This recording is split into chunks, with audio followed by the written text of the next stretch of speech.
સુંદર સવારના સર્વને જય શ્રી સ્વામિનારાયણ, જય શ્રી કૃષ્ણ. પરમ પૂજ્ય એવા મહંત સ્વામી મહારાજનો જય.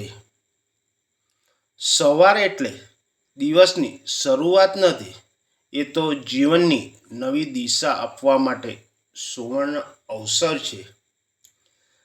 જ્યારે સવાર થાય, સૂર્યોદય થાય છે, ત્યારે કુદરત આપણને એક સંદેશ આપે છે. અંધકાર પછી હંમેશા પ્રકાશ આવે છે. સવારે પ્રકૃતિનું સૌથી સુંદર અને અનમોલ ભેટ છે. જ્યારે સૂર્યોદય સાથે આકાશમાં નવો પ્રકાશ ફેલાય છે, ત્યારે એવું લાગે છે કુદરત આપણને કહી રહી છે, ગઈકાલના બધા અંધકાર ભૂલી જાઓ, આજે નવી શરૂઆત કરો. સવારની સુંદરતા માત્ર આંખોથી જોવાની નથી, એ તો હૃદયથી અનુભવવાની હોય છે. જીવનમાં સવાર આપણને 3 મહાન શીખ સંદેશ આપે છે. નંબર 1, સુંદર સવાર તમને નવી શરૂઆત કરવાનો સંદેશ આપે છે. ગઈકાલે શું થયું તેને ભૂલી જાઓ, આજનો દિવસ બગાડશો નહીં, આજે તમારા જીવનમાં નવી તક છે.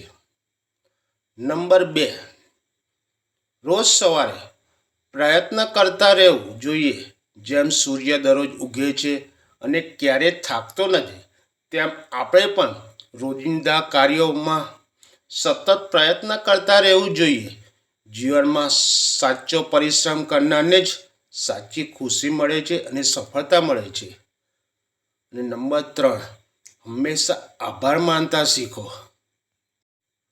રોજ સવારમાં શાંત મને બેસીને ભગવાનનો આભાર માનીએ.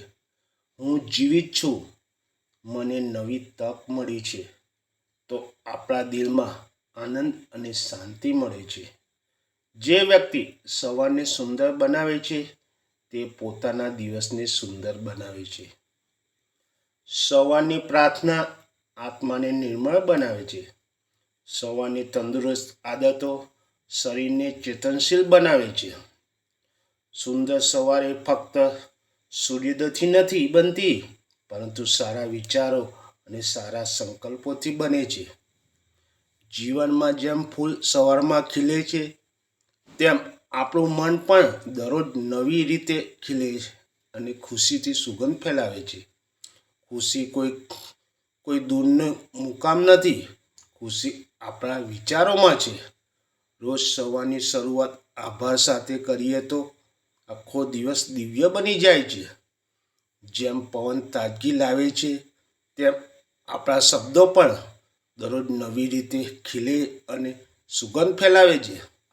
સવારની સુંદરતા એ જ સાચી પ્રેરણા છે, જે આપણને જીવનમાં આગળ વધવા, ખુશ રહેવા અને સફળ થવા માટે શક્તિ આપે છે.